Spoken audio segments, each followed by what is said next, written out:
What's up guys, it's Mitch from the DIYRecordingStudio.com, and in this week's Hold Your Gas, we have some updates from Waves plugins. We have an amazingly new released pedal from JHS. It's a really exciting product from them. We have some cool DIY project stuff you can start looking at as well. New NEVE 1073 based products from Heritage Audio are now being distributed. I've got an exciting new plugin that you all definitely want to stay tuned to the end, and there's some craziness with AI and record companies suing them and Moog discontinuing one of their most famous synthesizers. There's a lot to cover, so let's get into it.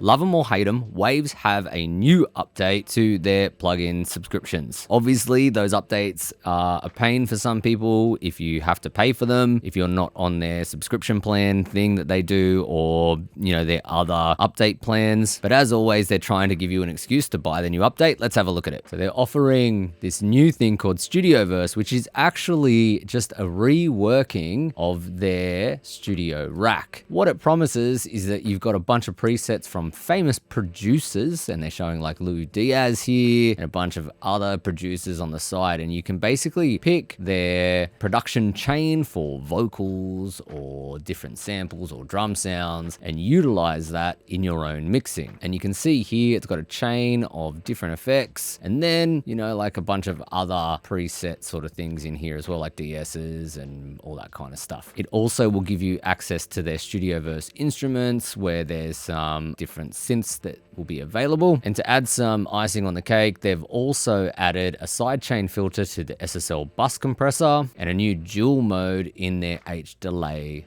plugin. I used to use H-Delay a lot. I use Soundtoys now, I don't use that anymore. And the solid state logic, because they didn't have that sidechain, I moved over to the SSL bus native compressor. I don't mind that bus compressor, it's okay. If you use it, maybe you want to update for that. So will you guys be updating Waves plugins? Are you still using Waves plugins? I have some plugins from Waves that I still use here and there, but less so these days. Anyway, let me know in the comment sections down below. In other exciting news, JHS Pedals just released their latest offering called the Hard Drive. Now these guys are like masters of marketing. I love everything that they kind of put out. Their content is incredible. If you haven't come across JHS Pedals, definitely check them out.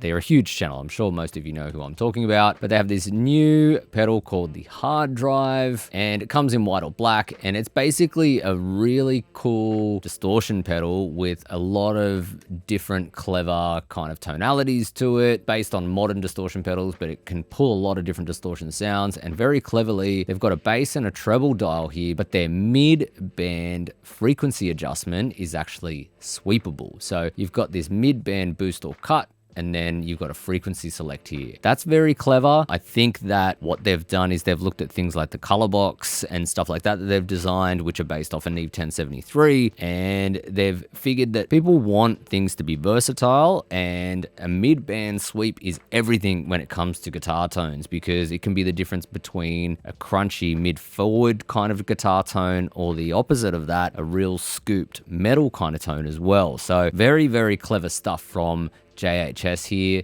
They've got a bunch of YouTubers showcasing how this works. Definitely go check them out. It's going to be incredible. These guys, as I said, are just masters of, doing social media and plugging their products and other people's products too, which is why I respect them a lot. Very cool stuff. Go check it out. Now, in other JHS news, last week I mentioned their live stream series that they cover on their channel basically every week. These particular videos here, the electro one and a bunch of other videos, are all on how you can mod your pedals. A lot of you have communicated in the comment sections that you're into getting into DIY building. This is an excellent one. But what you might not know is that these episodes are linked with a company called Coppersound. Now, Coppersound are famous for working with Jack White, but they also have this very clever DIY shop. And what they do is they sell breadboarding kits for DIYers. They also sell individual parts. They also have these substitution boxes. I won't get into that, but if you're new to DIY and you want to start building your own pedals, which is a very good starting point if you've never done DIY before, they have these pedal kits that you can buy and you can start playing around with. And they're different pedal circuits. They have a hard clip distortion kit. They have a MOSFET boost.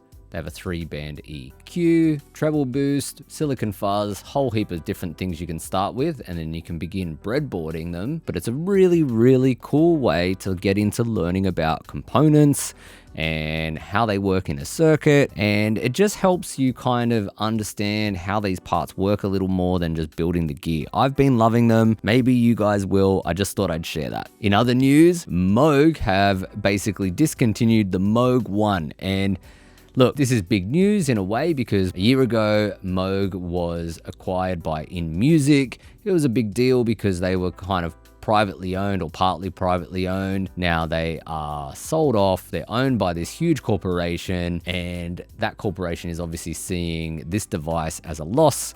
Of course, it's going to be discontinued. It's a flagship device that is incredibly expensive. In Australia, they go for like 18 grand. Like, I don't know about you guys, but are you going to be buying an $18,000 synthesizer anytime soon? Look, obviously there are synth people that want these, but I think the market for that is quite small. If a massive corporation is going to be acquiring Moog, of course they're going to be discontinuing the things that aren't making the company money. Anyway, that's not a shock to me. Is that a shock to you? I don't know. Let me know in the comment sections down below. At NAMM 2024 earlier this year, Heritage Audio announced the release of one of their latest interface products, the i73. Now the i73 is this interface here. It comes either as the i73 One or the i73 Edge. And basically what they are these NEVE inspired interfaces. They're either single channel or dual channel. There's a couple of different variations of them. And the whole point of them is that they have this NEVE input transformer, which is like your Carnhill input transformer that's going to give your actual preamp that NEVE kind of sound. Now, as opposed to other offerings that have come out recently doing this NEVE thing, this actually has proper 12 volt DC power. Now, there's going to be people that are naysayers on this because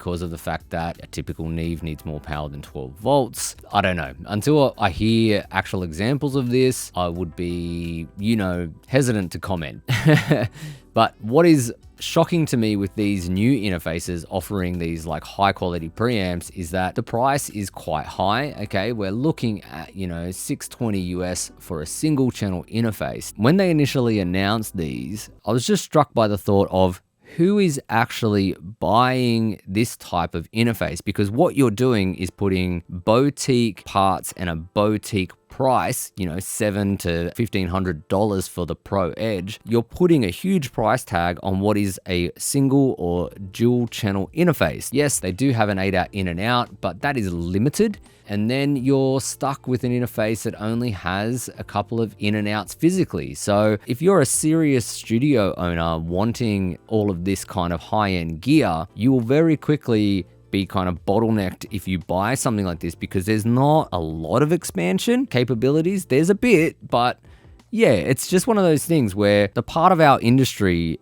that buys pro gear wants pro interfaces and probably more IO, and the part of the industry that buys 1 or 2 channel preamps is pretty typically gonna buy something like a Focusrite 2i2. Like, this is not something that someone going and buying their first interface is probably gonna reach out for. Although, like, if you're going to get a NEVE style preamp to begin with, this is maybe a good starting point. I don't know, like, I'm in two minds about this one. It could be a really good starting point for certain types of recording engineers or producers if they're just doing home studio production and need a good signal chain. Maybe this is a good way to get a good signal chain once you add compression and stuff into that circuit, which is certainly doable via the IO. But then how does that work? Like, there's no physical inserts on these, so that's kind of a missed opportunity. There should be an insert on the channels here so you can still use the input preamp stage and then go to compressors and stuff and then back in. It's like, okay, well, you've got kind of a NEVE preamp, but then how do you then utilize this in a signal chain with compression and stuff?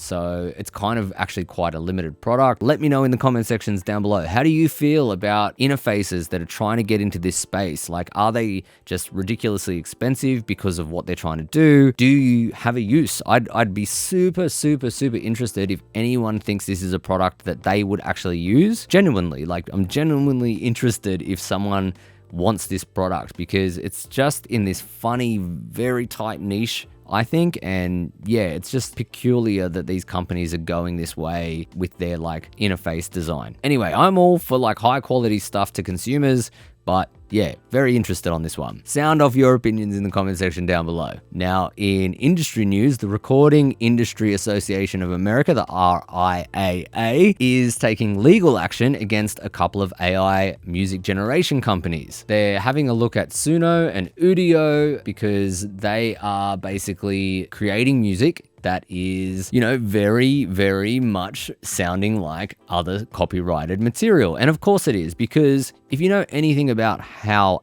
AI works, it doesn't just generate music, it doesn't just generate text, it is trained on other existing material. So these companies would have had to train the AI how to create music using other music that already exists. So what is going to happen is this AI spits out songs that eventually sounds like another song. So the RIAA is representing Universal Music Group, Sony, and Warner, the biggest record companies in the world, and no doubt this is going to be a crazy one for the AI industry because it's going to set precedent for a lot of things. They're suing up to damages of $150,000 per track. These companies would have to go out of business for this. It's a crazy one. So it's really, really important to see how this one progresses because this could definitely affect what is happening in this market space at the moment with AI and how we use this kind of technology and all that kind of stuff. Let me know, are you guys into the AI generation of music or are you completely against it? I have my own opinions. You know, obviously there are pros and cons for all of this technology. I think the ability of AI is completely over exaggerated in some cases, but yeah, let me know what you guys think down below. Now in final news for this week, I have an awesome, as promised, plugin that you're all going to be super interested in. It is this right here. It is Websampler. It is saying that they have now got the easiest way to sample web audio. And, you know, they're obviously not without humor with this capybara that they've got on there. But basically, what they're trying to do for us all, if you've ever had to sample something online from a YouTube video, we all know the hassle with that kind of stuff. So what they have provided is a standalone plugin, and you can also use this program in your DAW. And basically, it allows you to record from any website, any kind of audio, and then drop it into your DAW. Now, it's an awesome, awesome plugin, and we're going to use it right now. So the plugin comes up like this and it just looks like a basic web browser. It's really cool. And you can obviously go direct to SoundCloud or to YouTube or to Twitch, or you can add other apps. Let's see if we can add Spotify. It's a bit laggy when you click on these tabs, but there we go. We can add Spotify to this. Obviously we have to sign in, and then basically all you do is click on what you want to click on, play the track.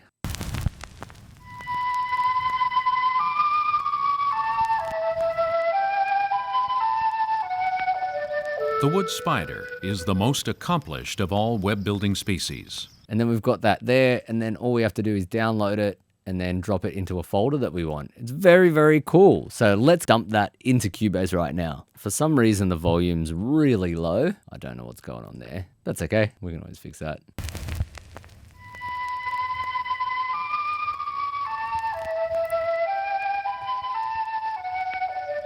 The wood Cool. Let's chop this up.